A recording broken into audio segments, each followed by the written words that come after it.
Have you ever held in so many emotions that they burst out all at once at the most unexpected moment? That's what happened to me that night. The funeral was over. The guests had gone. And then my son locked the door behind us and said something that made my knees weaken.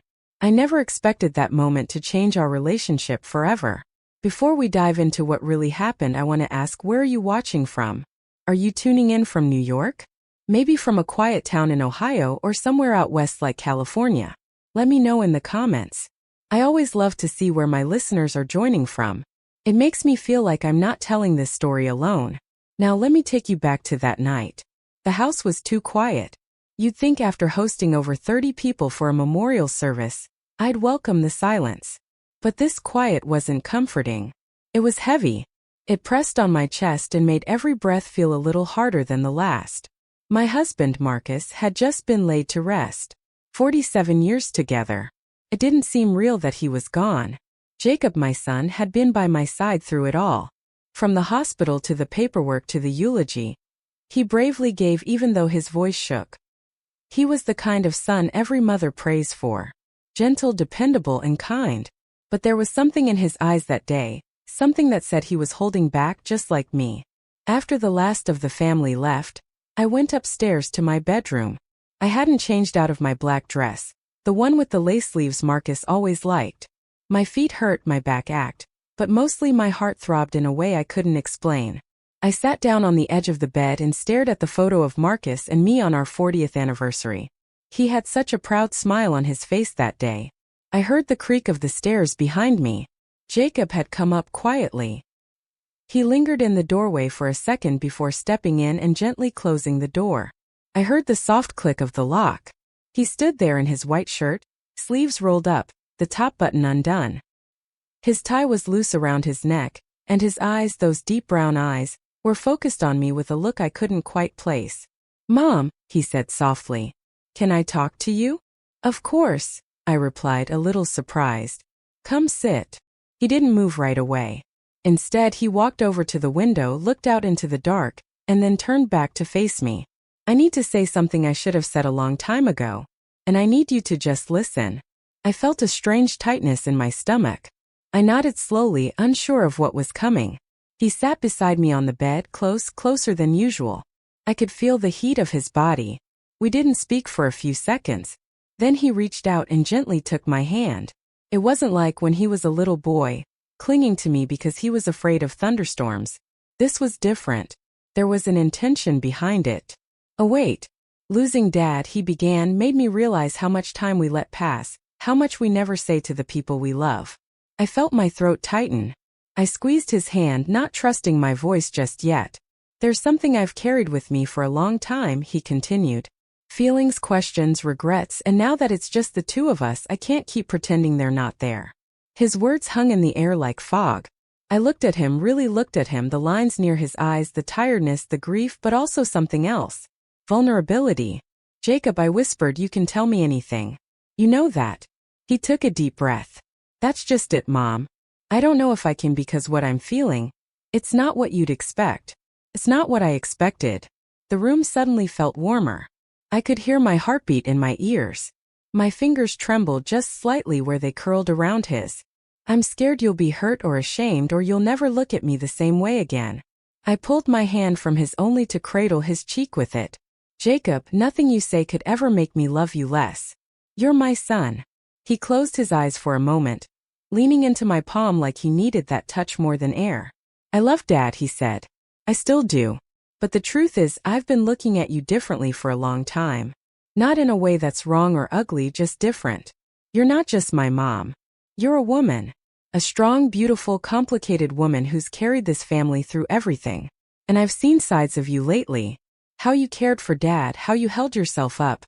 That made me feel things I didn't expect." I pulled my hand away slowly. Not in anger but in uncertainty. I turned my body slightly, needing space to think, to breathe. He didn't move. The silence stretched. I felt so many things at once: grief, confusion, warmth, guilt, but also a strange kind of understanding. An ache I hadn't acknowledged since my husband got sick. I didn't respond right away. I didn't know how. Instead, I reached for the blanket draped across the bed and pulled it over my lap. He shifted a little closer, Not touching, but close enough for me to feel his presence like static electricity. "Jacob," I said finally, "what do you want from me right now?" He met my gaze. "I don't know. I just wanted to be honest. I needed to tell you, and I needed to know if you've ever felt something, anything too." That's when I realized my hands were trembling. I looked into his face, so open, so raw, and I didn't see a child. I saw a man who had just buried his father, a man who was searching for connection, for clarity, maybe even for comfort, and something in me, something buried deep for years stirred, but I couldn't speak yet. Not until I understood what it all meant. He reached up, gently brushing a tear from my cheek. I hadn't even realized I was crying. "Whatever happens," he said, his voice low, "I still love you. I always will. Nothing has to change, but I needed to be real with you tonight." The weight of his confession lingered like incense in the room, thick, fragrant, impossible to ignore. And so we sat in silence, two grieving hearts navigating something no one had prepared us for. But that night was only the beginning. The night stretched long after that conversation, though no more words passed between us. Jacob eventually stood, gently kissed my forehead, and said he was going downstairs to sweep on the couch. I nodded, still unable to make sense of all the emotions pulsing through me. I lay awake for hours. Every memory of Jacob as a boy came rushing in. His tiny hand gripping mine on his first day of school. The way he used to fall asleep on my chest during thunderstorms. The proud look on his face when he graduated college, when he got his first job, when he stood beside his father through the darkest days. But now he was a man who had just laid his father to rest, a man who had looked at me with a confession that still echoed in my bones. At some point I must have fallen asleep because I woke to the soft clatter of dishes downstairs. The sun was filtering in through the sheer curtains. For a moment I forgot everything, and then it all came flooding back. I threw on my robe and went down. Jacob stood barefoot in the kitchen brewing coffee, 2 cups already set on the counter.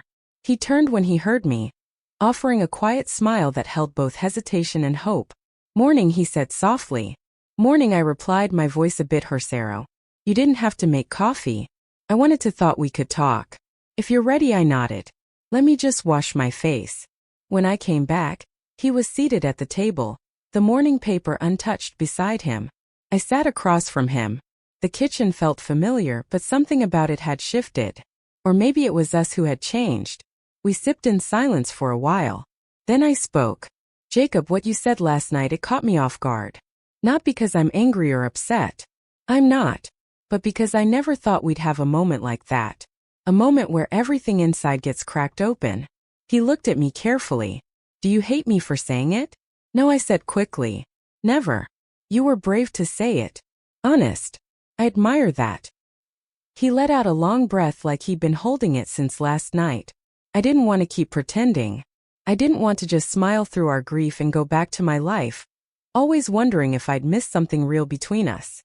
His words pulled at something in me. Not lust, not confusion, but a kind of emotional intimacy I hadn't felt in years. Not since Marcus had fallen ill. Maybe even before that. "You said you've been feeling this for a while." I asked, keeping my voice calm. He nodded. "Yeah.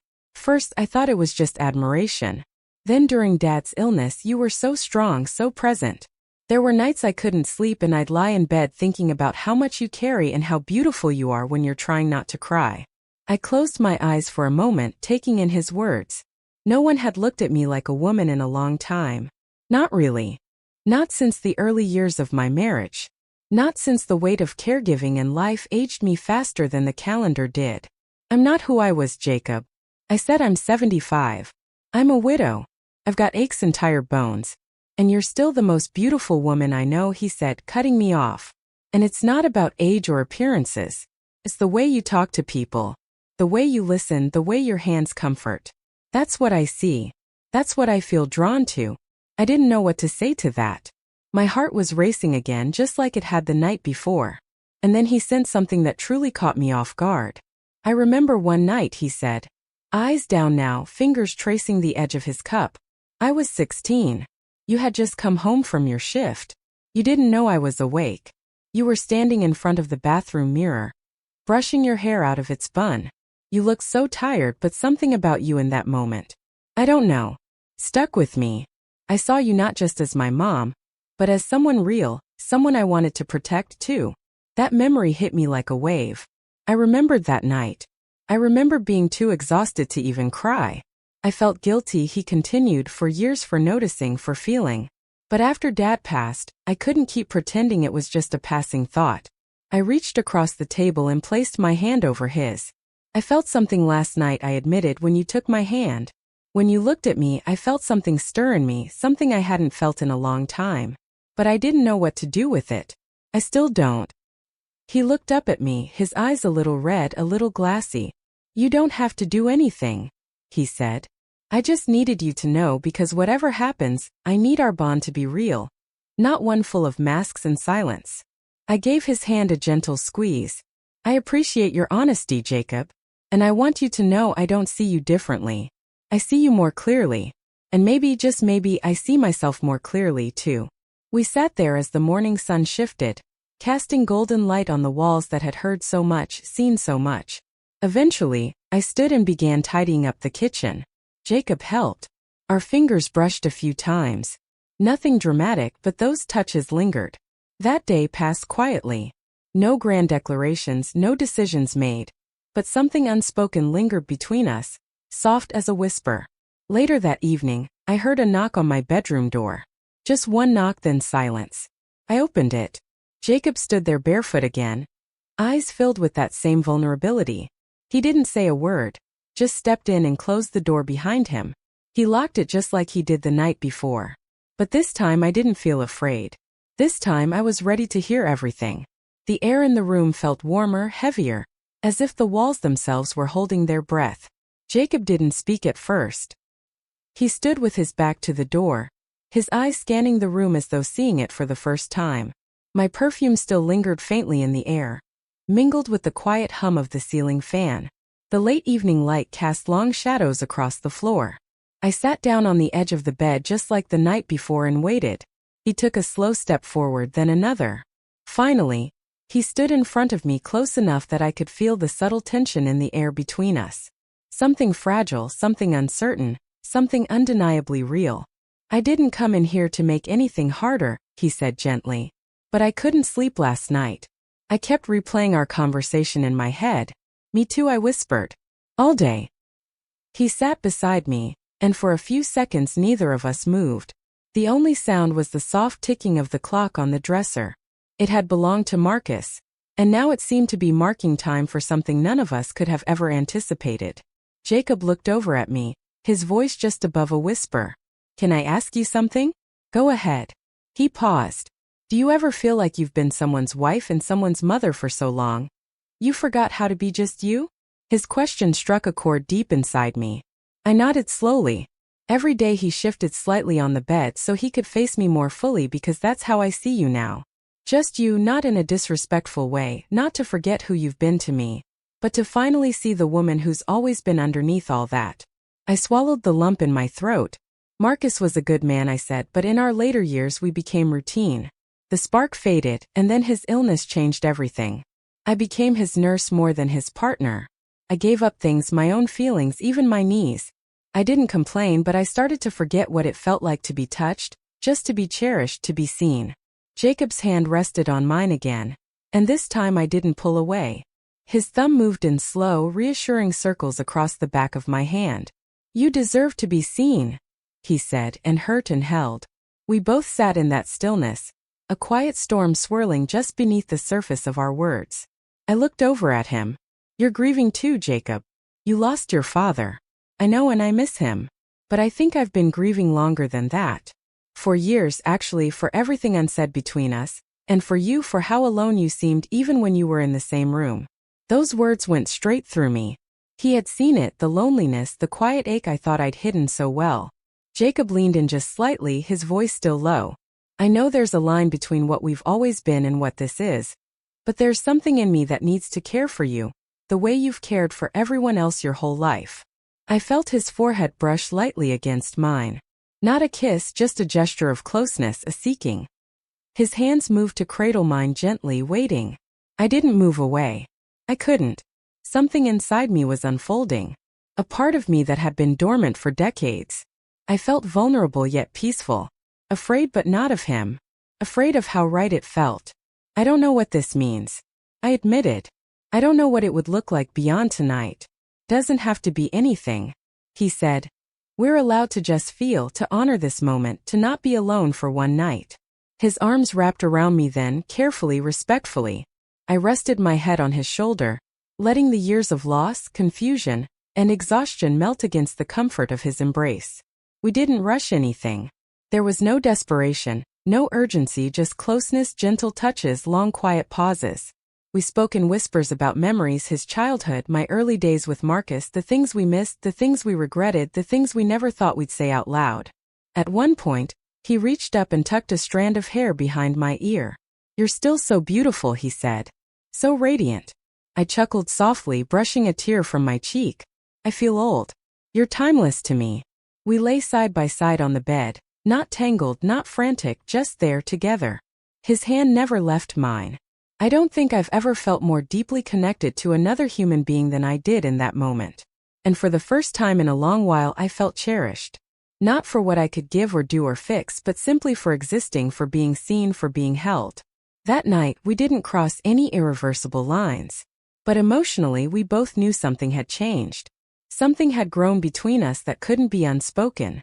And as I drifted into sleep with Jacob beside me, I knew that the next morning wouldn't erase what had happened.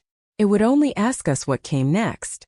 Morning light filtered through the curtains, softer than the day before. It danced gently across the quilted bedspread, highlighting the lines in my hands, the curve of Jacob's shoulder beside me. We hadn't spoken yet. We didn't need to. There was a strange peace in waking up next to him. Not passion, not confusion, but stillness. A quiet kind of understanding that made everything from the past 2 days feel less like a storm and more like a tide that had always been moving toward this shore. He stirred slowly and turned toward me, blinking asleep from his eyes. His hand reached for mine under the covers, and I let it, no hesitation. Morning, he murmured, his voice still thick with sleep. Morning, I sent back, brushing my thumb across the back of his hand. We lay there like that for a while. No pressure, no expectation. Just two people in the same space, sharing the same silence. I stared up at the ceiling, thinking about all that had happened, about the weight we'd both been carrying, and how strange it was that in grieving the same man, we'd found something in each other that neither of us expected. Eventually, Jacob sat up and swung his legs off the bed. I should probably make us breakfast, he said, rubbing the back of his neck. Jacob, he paused. We need to talk, I said, sitting up as well. Really talk about what this means. He nodded. I know. I've been thinking about it too. We met in the kitchen over scrambled eggs and toast. The morning sun lit up the countertop. I poured us both coffee and we sat across from each other. A mirror of the day before, but with a gentler tension now. Last night I said stirring cream into my cup meant something. But I don't want you walking away from this confused or feeling like you did something wrong. I don't feel that way, he said quickly. I don't regret anything. I feel closer to you than I ever have. Not just because of the emotions, but because we were honest. I don't think I've ever been this honest with anyone in my life. I haven't either, I admitted. But honesty can be a door we walk through, Jacob. Not a place we stay. He looked at me carefully, his expression thoughtful. I'm not asking for a relationship, he said. I'm not asking for anything you're not ready for. But I want you to know I see you now as a whole person, not just my mother, not just a widow. You are a woman I admire. A woman I care about more deeply than I knew was possible.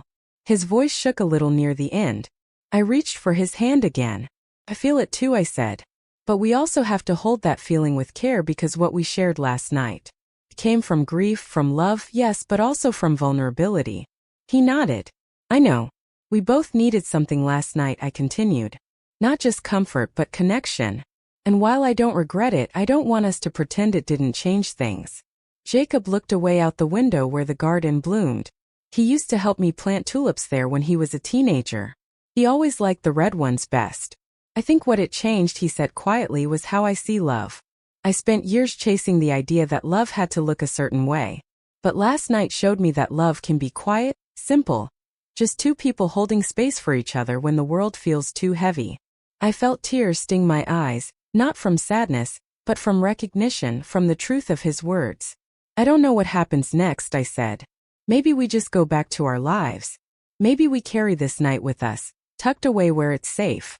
But whatever we decide, I need to know that we'll always be honest, always kind, he said. Promise.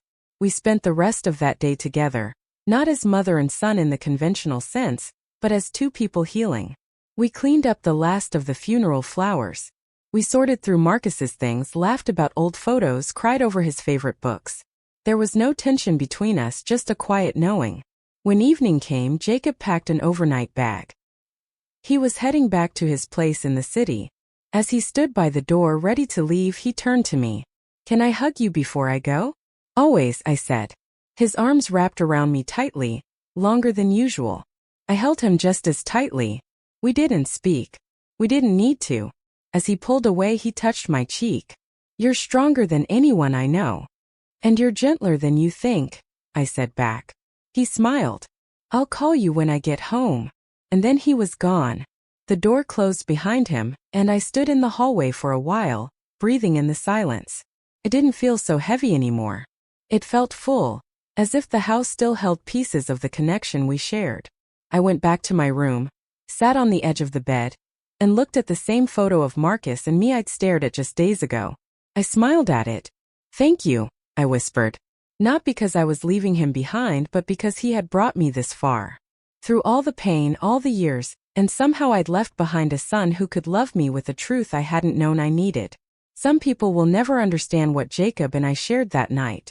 But I do, and he does. It wasn't about breaking boundaries. It was about finding healing in the most unexpected place in each other.